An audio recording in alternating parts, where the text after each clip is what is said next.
I am Private Frank Biebel, Company H, 4th Regiment, Wisconsin Cavalry, Grand Army of the Republic. I enlisted in the Union Army in August of 1864. I would have enlisted the year before, but I ran all the way from my home to the enlistment center, and when the doctor gave me my physical, he found that my heart was beating very fast and decided I had a heart problem and wouldn't let me enlist, and I had to wait a whole year. Company H was posted to Louisiana, where we rode scout, we rode picket, and we led expeditions throughout Mississippi and Louisiana. And in June of 1865, I was mustered out at the age of 21. But I was very proud to have fought for the preservation of my country. You see, I'm an immigrant. I was born in Germany in 1844, and when I was 3 years old, my parents, Ava and Joseph, and my brother Anton and I emigrated to the United States, and we settled in Green Bay, Wisconsin, finding a home on the northeast side. In 1868, 3 years after I returned from the Civil War, I met the beautiful Margaret and asked her to marry me. I also came to America at 3 years of age, and that was in 1850, and I came from Germany also. After marrying this wonderful man, we had 15 children together.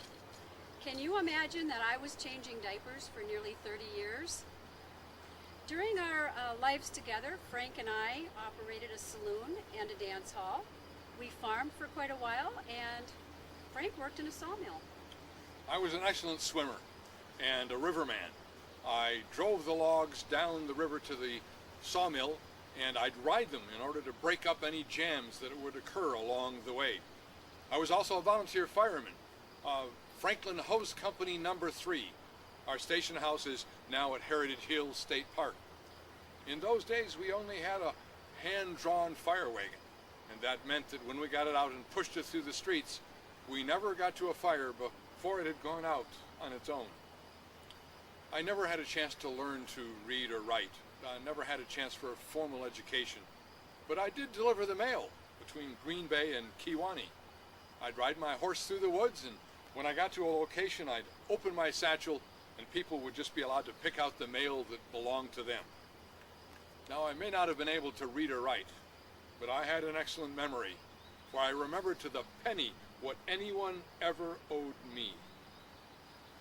In 1875, Frank and I relocated to Kansas, and we purchased a farm there. We stayed about a year, but we didn't do very well there, so we sold that farm for cash, and we got on a train coming back to Green Bay. And Frank, do you remember what happened on that train ride? Yes, I fell into a rather long conversation with a gentleman in the car with us, and along the way somewhere we stopped to refuel the coal and the water, and he suggested we stretch our legs walking out on the station platform, and we did so. And somewhere along the way he introduced me to another gentleman, and it wasn't very long in that conversation before that gentleman asked if he might borrow some money from me. I explained I didn't have any cash on me, that it was my wife who was carrying our cash, and I said I would go on the car and talk to her, which I did. I came down the aisle and sat beside her, and we quietly waited until the train left the station, and we left the two gentlemen standing on the platform and preserved our money. And back to Green Bay we went, and lucky for us, we were able to buy back our home and our saloon and dance hall on the northwest corner of East Mason Street and Lime Kiln Road, and that corner became widely known for many miles around as Biebel's Corner. It was the place for everyone to stop traveling to Green Bay or through Green Bay. It was the place to stop to get refreshed in the saloon, or we did have a livery stable, and it was a place for them to refresh their horses. And we had many wonderful years there, too. In fact, all of our children were born in that house. The tavern was in the front on the ground floor, and on the second floor we had both a dance hall and our bedrooms for the family. Now, do you remember that ladies never went into the tavern? We did have a parlor in our home. They were welcome to come in and sit in the parlor. Otherwise, there was a room with tables and chairs off the side of the tavern, but ladies never went inside that tavern. The upstairs was unheated, and we slept under feather ticks, and our mattresses were stuffed with corn husks and were almost a foot thick.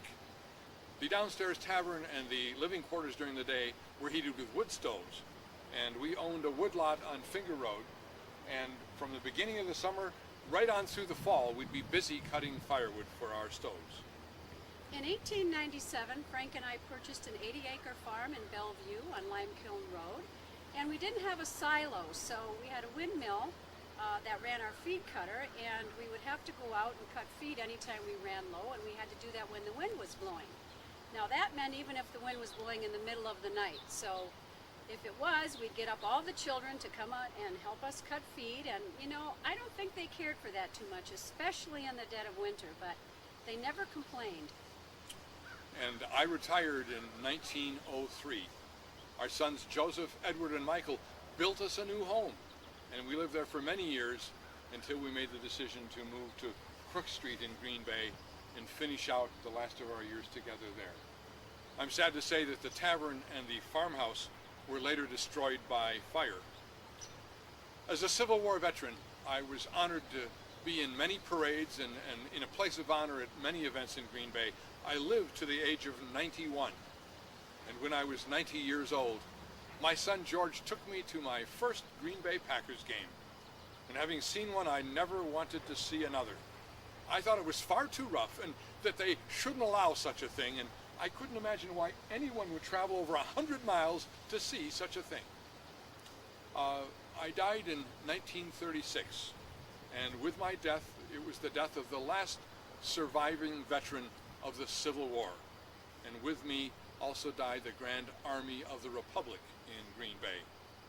My dear wife, Margaret, preceded me in death by some 12 years, dying in November of 1924. I valued honesty and fairness in everything that I did, and I passed those values on to my children and they to their children.